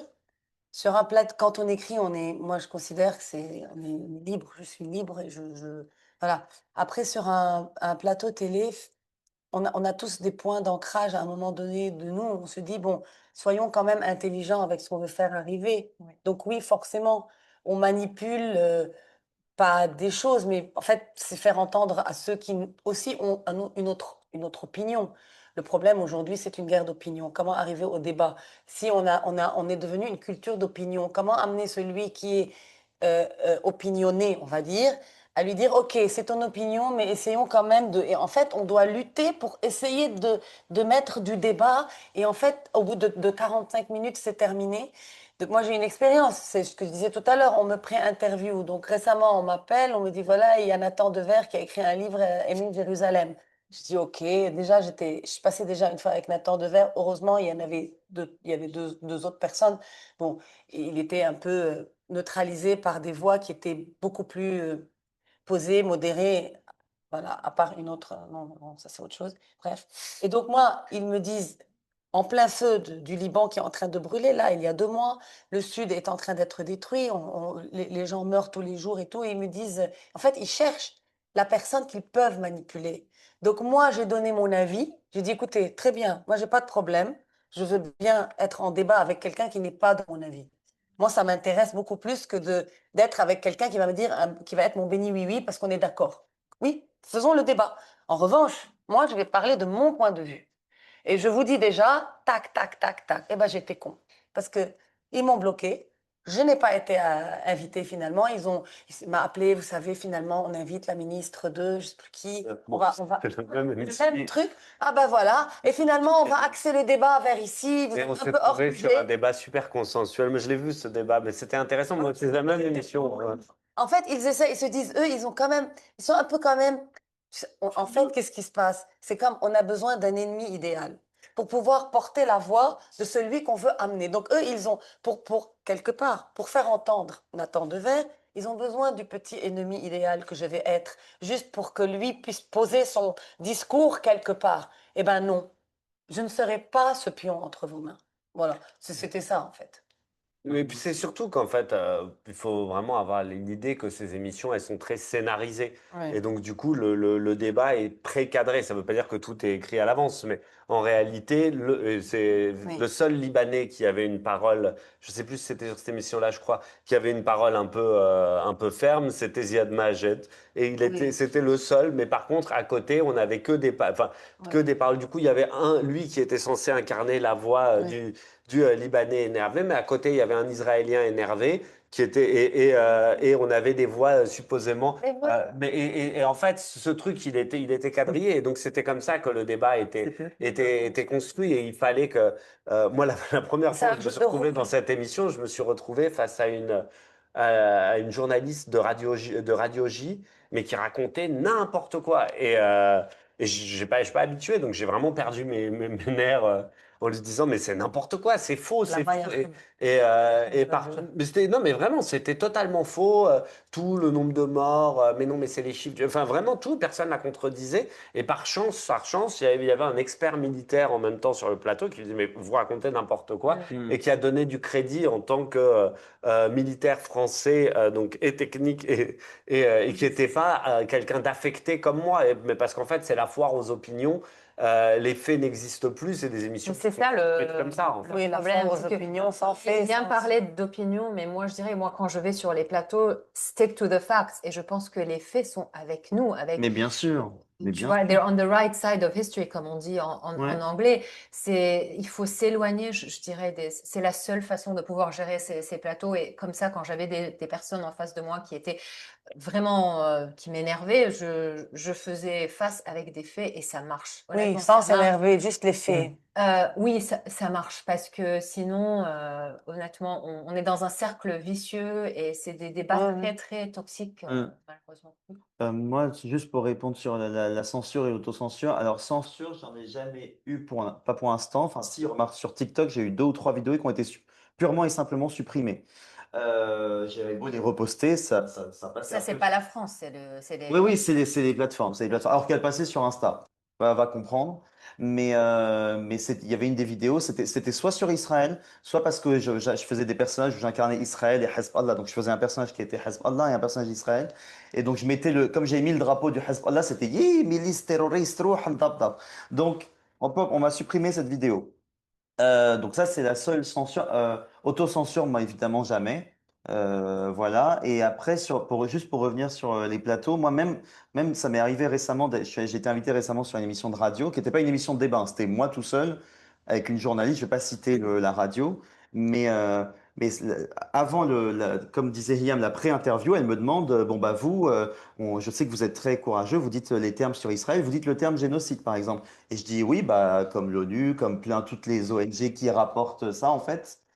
Et elle me dit, bah, c'est vous qui allez le dire. Moi, je vais pas, c'est vous qui le dites parce que voilà. Et dites, et cadrez bien, dites que c'est selon nanana, genre, dites pas, il y a ça, dites-le, puis dites selon. Donc, c'est moi qui elle m'a délégué le travail journalistique de dire, il y a un génocide selon telle commission d'ONU, selon telle ONG, selon ci, selon ça. Mais elle ne voulait pas le dire. Voilà. Et quand j'ai demandé pourquoi, je cite, elle m'a dit, c'est parce que nous, on est quand même Radio Quai d'Orsay. Voilà. C'est tout. Radio qui adore. En gros, les pré-interviews, c'est inviter des écrivains et des penseurs dont on veut soi-disant faire mousser la liberté d'expression en leur disant, vous allez monter sur scène avec une ceinture de sécurité pour nous, mais pas pour vous. Décidément, la ceinture de Exactement. sécurité. Ah oui, moi ça va, non, mais parce que chaque fois à 30 km à l'heure, cette ceinture qui bip tout le temps dans mon... Exactement. Une pré-interview, c'est ça, c'est Exactement. attaché. Et tout de suite, La ceinture. mais bien On sûr. trouve la ceinture. Et tout de suite, c'est maximaliste. C'est-à-dire elle me dit, mais si tu dis ça, je peux perdre mon emploi. Enfin, tu vois, tout de suite, c'est drama queen, Mais nous, quoi. on a perdu nos maisons. Oui, voilà, c'est un peu ça, oui. Moi, j'ai une question, mais d'abord, je voulais demander à Dalal, parce que c'est vrai que quand on dit les faits, c'est important et ça peut montrer la scientificité de nos propos, mais je suis presque persuadée qu'ils vous inviteront plus après. Ah, moi, ils Parce m'invitent que- toujours, hein. Ah, ils Sur invitent, BFM, j'ai été la première fois, j'étais avec Apolline de Malherbe, je me suis dit, je vais plus revenir. Je suis revenue. Elle m'a invitée. J'ai fait LCI aussi une fois. Je sais pas, peut-être que je suis pas assez polémique, mais moi, je dis les faits comme ils sont. Pas seulement, je dis ce que pensent les Libanais sans, je sais pas, marginaliser une partie. J'essaie de. Non, C'est une société assez diverses, assez compliquées. Et même sur Arte, la dernière fois, j'étais sur 28 minutes, il y avait un général à côté de moi qui n'arrêtait pas de parler de zone de tampon, zone de tampon. Je lui ai dit, arrêtez. C'est pas une zone de tampon, c'est une zone. Et au fait, ils avaient aucun problème. J'ai commencé aussi à parler de ce que les gens au sud pensent, qu'ils veulent.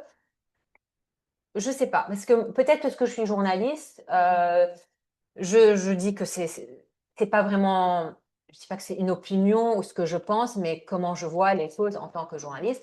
ça passe. J'ai pas encore été bloquée. Et même, tu sais, mes questions au Quai d'Orsay, j'ai pas. Oui, c'est C'est vrai que au la contraire, c'est.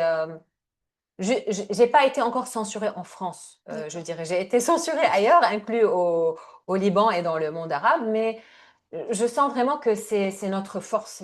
En tant que journaliste, c'est de stick to the facts, stick to the facts. Et je connais mes faits. Quand c'est mon pays, c'est une guerre que je suis de près, donc ça aide. Mais je reconnais qu'au fait, il y a beaucoup de personnalités qui sont accueillies aujourd'hui dans les médias français, qui disent n'importe quoi, et on continue à les inviter, et ils alimentent cette narrative qu'on aime beaucoup. Il y a un ou deux exemples. Et ça m'énerve beaucoup, et c'est une conversation que j'ai eue avec Karim Bittar qui était là. Il m'a dit, tu vois pourquoi tu dois toujours dire oui quand on demande d'aller sur un plateau? Parce que des fois, je suis hésitante. Je me dis, non, est-ce que je le fais pas? Parce qu'on n'est pas toujours à l'aise aussi sur ces plateaux. Hein. Oui, voilà. Et On nos n'a paroles, pas beaucoup de temps, Mais si etc. tu n'y vas pas, parce que tu auras horreur du vide, il va y avoir Mais l'autre qui exact, va c'est débarquer. comme ça. Je me dis, je vais pas donner la place à quelqu'un d'autre qui va dire n'importe quoi. Je vais essayer de contrer cette narrative. Ben, en parlant de ça, les Palestiniens, il y a eu des plateaux où il n'y a que des Israéliens et des Français qui parlent des Palestiniens. Ah oui. parce ils savent toujours mieux. Ils savent toujours mieux. Même sur le Liban, des fois, il n'y a Oui, pas bien de sûr. Au Liban, parfois. Pour l'anniversaire du 7 octobre, c'est ce soir me téléphone. Ouais. Est-ce que vous venez parler? Moi, en plus, le 7 octobre, c'est le jour de mon anniversaire. Il est niqué pour la fin de ma vie. Mais bon, peut-être qu'il y aura, j'espère pas, une autre tragédie parce que finalement, c'est le monde du spectacle des tragédies. On a oublié le 11 septembre, on oubliera peut-être un jour le 7 octobre, j'espère jamais, parce que c'est vraiment pour les Palestiniens une tragédie inoubliable. Et pour Gaza. Bref, donc on me dit, est-ce que vous accepteriez? Je dis, ok, je voudrais savoir qui intervient avec moi, si je dois venir. En même temps, moi, je suis pas, enfin, si c'est le 7 octobre, il faut qu'il... Alors, il n'y avait pas de Palestiniens. Ouais. J'étais la seule intervenante arabe. Je dis, mais j'ai pas compris. Ils sont où les concernés? Enfin, l'autre partie, là, vous avez des franco-israéliens, vous avez des Israéliens. Il n'y a même pas un Palestinien. Je dis, moi, je ne viens que s'il y a un Palestinien avec moi. Alors, je ne suis pas venue, ils ne m'ont pas invitée. Et en parlant de ce sujet, c'est juste pour vous dire, parce qu'après j'ai une question pour Raphaël. Au Carep, il y a quelques jours, on a lancé une plateforme qui s'appelle SAMT. Donc c'est une plateforme pour les gens pour rentrer, pour dire où est-ce qu'ils ont été censurés. Et c'est surtout pour les artistes et les journalistes. Voilà, donc Intéressant, voilà, intéressant. profitez-en pour... En France, Ah oui. Oui, oui. c'est pour la France. Oui, oui, c'est pour la France et les pays francophones pour l'instant. Oui. Blanche On Gardin. a déjà va 91 gagner, cas, voilà. Et je voulais demander à Raphaël, Et Habibti.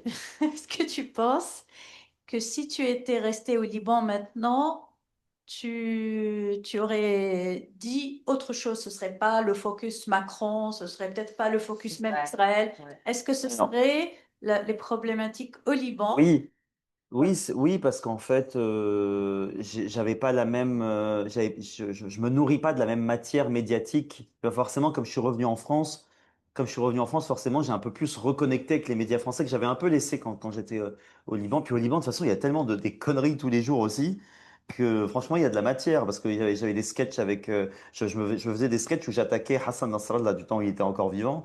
Quand il y avait un discours où il disait que les homosexuels au Liban étaient importés des États-Unis. Donc j'ai fait un sketch où j'ai dit ouais, I'm American et tout, alors que je savais pas que j'étais américain. Merci de me l'apprendre, Thierry, tu vois. Ou des sketchs sur le changement d'heure. On est quand même dans un pays au Liban, il y a des gens qui ont refusé le changement d'heure en fonction. Enfin, c'est incroyable. Donc la matière au Liban est très fournie, yani. Inspiration. Ouais, il y a beaucoup d'inspiration. Donc et donc, du coup, oui, oui, je pense que pour répondre à ta question, non, mon contenu serait pas le même si j'étais resté au Liban. Si j'étais pas, oui. Mais je pense que c'est normal, on est chacun nourri Et ce par. qu'on disait, écrire à Paris n'est pas comme. Ouais. Oui. Bon, moi, j'ai une petite question. Tfaddali. Ça va. Oui. Non, je voulais rebondir sur ce que vous venez de dire.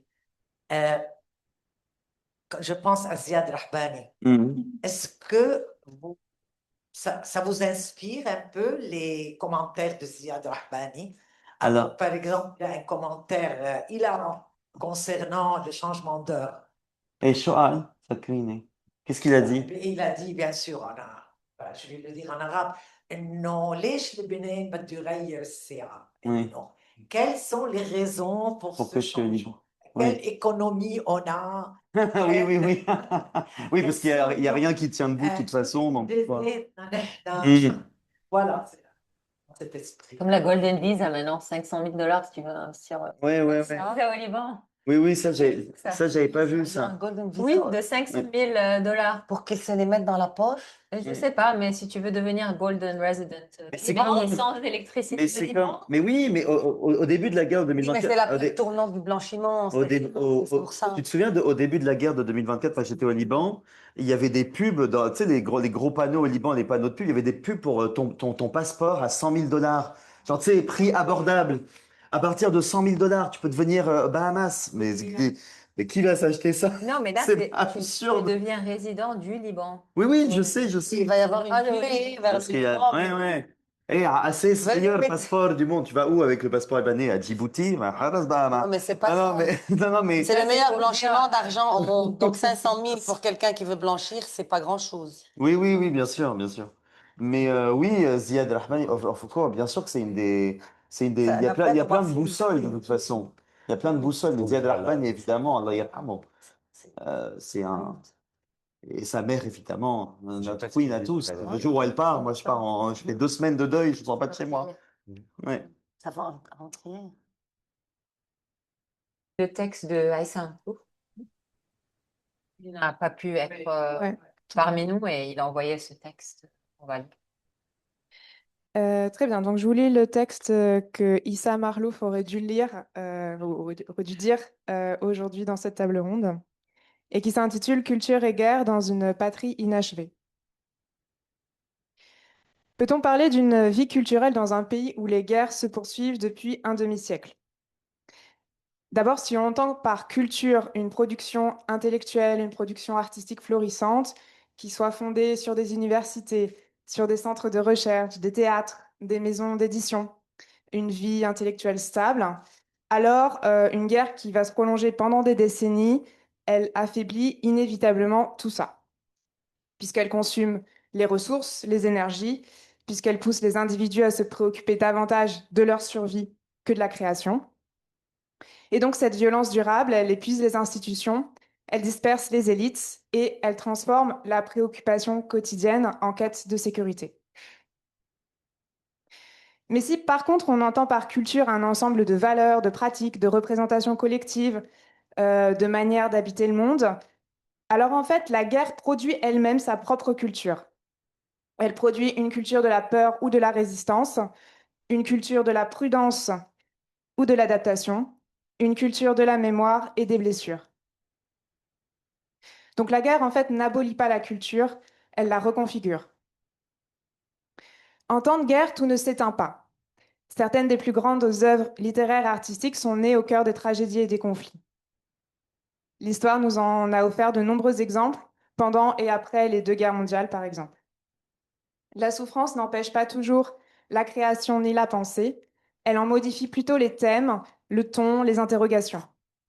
La question va se détacher de la seule recherche du beau pour se rapprocher de celle du devenir, de la justice et de la survie. Donc on peut dire qu'un pays où la guerre ne s'est jamais véritablement interrompue depuis un demi-siècle, comme c'est le cas du Liban, ne possède peut-être pas une culture florissante au sens institutionnel et social du terme, ni dans le sens d'une pensée critique pleinement développée, mais il possède assurément une culture façonnée sous la pression de la peur, du deuil et de l'attente. Et dès lors, la question n'est plus quelle culture peut émerger dans de telles conditions, mais plutôt comment la culture peut préserver son sens lorsque le conflit devient le climat permanent de l'existence, lorsque l'être humain est dépouillé de son humanité. Et c'est donc là que réside la véritable tragédie, lorsque la guerre cesse d'être un événement exceptionnel pour devenir un état normal. Un état où le danger ne réside plus seulement dans la destruction matérielle, mais aussi dans l'habitude qu'on a pris alors qu'on n'aurait jamais dû l'accepter comme normal. Le risque, c'est celui de voir l'exception se transformer en règle. Cette idée, elle se trouve au cœur de nombreuses réflexions philosophiques sur la guerre et la violence. Depuis le déclenchement de la guerre civile libanaise en 1975, la création littéraire et artistique au Liban s'est développé dans un espace qui était profondément marqué par la guerre et par ses répercussions persistantes. Contrairement à l'expérience européenne de l'après-Seconde Guerre mondiale, où une transition progressive depuis le temps de guerre vers un horizon de paix a été possible, en fait, au Liban, le paysage a vécu une guerre prolongée sous des formes changeantes, faisant de la violence et de la destruction des éléments durablement présents dans l'imaginaire créateur.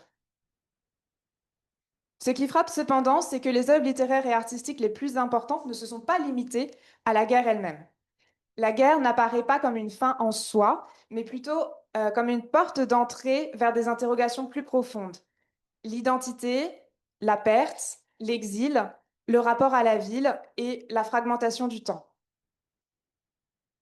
Cette dimension, elle se retrouve chez de nombreux romanciers tels qu'Elias Houri, Oda Barakat, Najwa Barakat, Hassan Daoud, Iman Oumaidan, Rachif El-Daïf, Anan El-Sher ou Rabieh Jaber, des écrivains francophones comme Sharif Majdalani, Yam Yared et Vénus Ruri Rata. Elle apparaît également dans la poésie de Abbas Beydoun, Abdewazen et Akel Awit, parmi bien d'autres. Dans la littérature, les arts plastiques, la photographie, le théâtre ou le cinéma, la guerre n'a pas seulement été un événement politique, ni une simple représentation de la mort et de la destruction. Elle est devenue en fait un moyen de réfléchir à l'être humain lui-même, à qu'est-ce que c'est que la violence, l'exil, la fragilité de la condition humaine et la possibilité de vivre ensemble. Dans les arts plastiques, cette réflexion, elle prend des formes diverses. Chez Ayman Baalbaki, par exemple, la guerre, elle demeure étroitement liée à l'image de la ville blessée, de la ruine et des traces visibles de la destruction. Quand chez Shawki Youssef, elle se déplace vers un autre registre qui est celui d'un effondrement intérieur, donc quelque chose de plus silencieux, plus intime. On peut dès lors affirmer que la création libanaise n'a pas été prisonnière de cette réalité au sens strict, mais qu'elle est demeurée en dialogue constant avec elle. La guerre ne s'est jamais transformée en un passé achevé, un objet clos qu'on pourrait contempler à distance.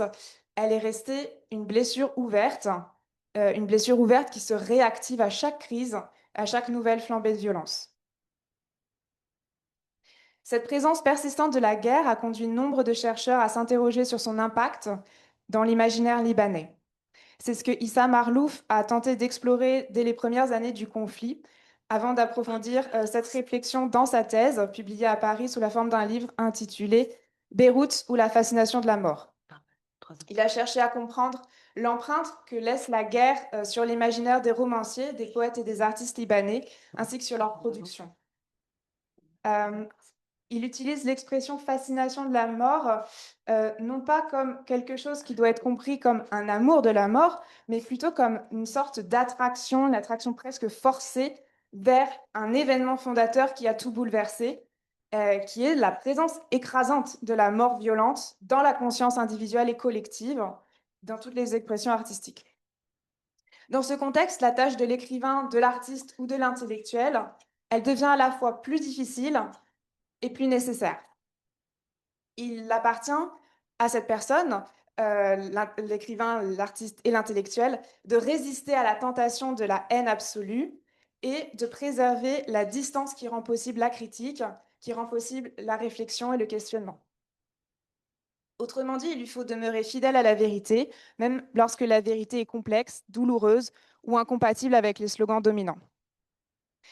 Or, cette fidélité, elle peut parfois coûter la vie, et le Liban en a fourni de tragiques exemples, avec l'assassinat de plusieurs intellectuels, écrivains et penseurs, parmi lesquels Hussein Broué, Mehdi Hamel, Samir Kassir, Gibran Toueni et Lokman Slim. L'assassinat des intellectuels et des écrivains ne vise pas seulement des individus. Il s'attaque à l'espace même qui rend possible l'existence d'une pensée libre. Le meurtrier ne cherche pas simplement à faire taire une voix, il entend adresser un message à toutes les autres voix. Et la peur va alors cesser d'être une expérience individuelle pour devenir un climat collectif. Et dans de telles circonstances, l'espace culturel se rétrécit progressivement. Le censeur, ce n'est plus seulement l'État, le groupe armé, l'institution religieuse ou le pouvoir politique. Le censeur s'installe à l'intérieur même de l'individu. Et cette forme d'autocensure n'est pas moins dangereuse que l'assassinat lui-même. Il est frappant de constater que le XXe siècle, qui a connu les guerres les plus dévastatrices de l'histoire, est aussi celui qui a produit les réflexions les plus profondes sur le sens, la fonction et les limites de la culture. Les penseurs n'ont certes pas répondu de la même manière à cette question, mais ils se sont tous retrouvés autour d'une interrogation fondamentale. Comment la culture peut-elle défendre l'être humain et la vérité face à la violence et la destruction? Albert Camus, par exemple, qui a vécu l'expérience de la guerre et de la résistance, considérait que la mission de la culture n'était ni de justifier la violence, ni de servir les idéologies, mais de défendre l'être humain et sa dignité. Jean-Paul Sartre, quant à lui, voyait dans la littérature un acte et un engagement, c'est-à-dire qu'en temps de guerre et d'occupation, l'écrivain, il n'est plus un simple observateur, producteur de beauté, il devient un acteur de la conscience et de l'histoire.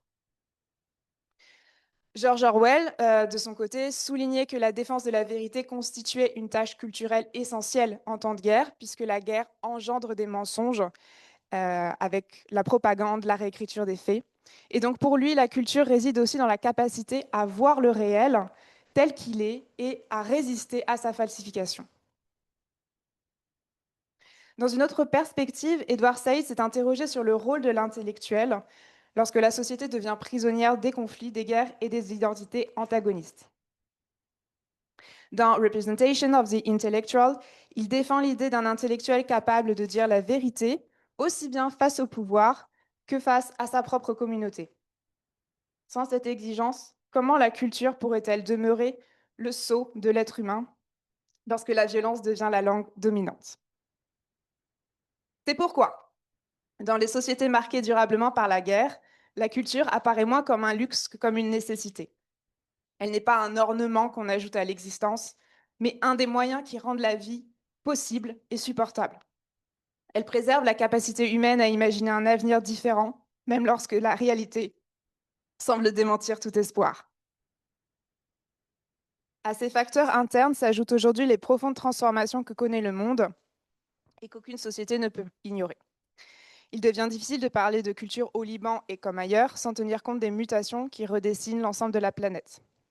Si les guerres et les crises internes ont imposé à la culture libanaise ses propres interrogations, de nouvelles questions d'ordre mondial, cette fois, pénètrent désormais au cœur même du paysage culturel, rendant impossible tout repli exclusif sur les préoccupations nationales. Ces transformations, elles touchent au sens même de la culture, du savoir, de l'identité, du pouvoir, de la communication et même du temps. La révolution numérique, l'intelligence artificielle, l'accélération de la mondialisation culturelle, les crises environnementales et les grands bouleversements géopolitiques franchissent les frontières sans difficulté. Elles atteignent Beyrouth tout autant que Paris, Londres ou New York.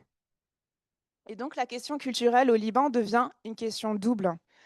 Comment faire face aux défis locaux hérités de la guerre, des divisions communautaires et de la crise économique, mais aussi comment répondre simultanément aux mutations mondiales qui redéfinissent aujourd'hui la culture elle-même.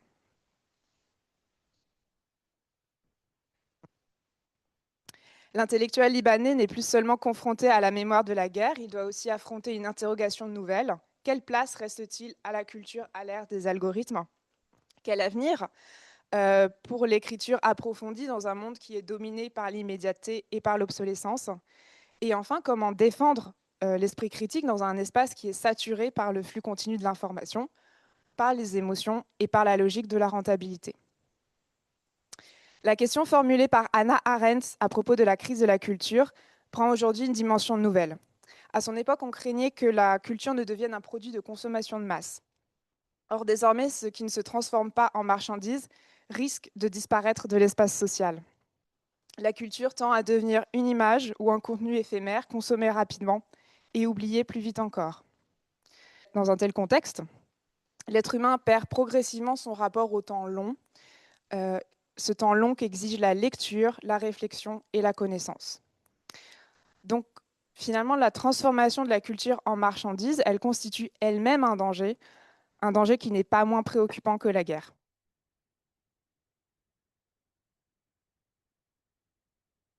En définitive, la situation libanaise, marquée par des crises politiques, économiques, sociales et sécuritaires, et sans oublier sa vulnérabilité dans le jeu des puissances locales, notamment les ambitions expansionnistes israéliennes, ont empêché l'émergence d'une véritable vie culturelle au sens structurel du terme.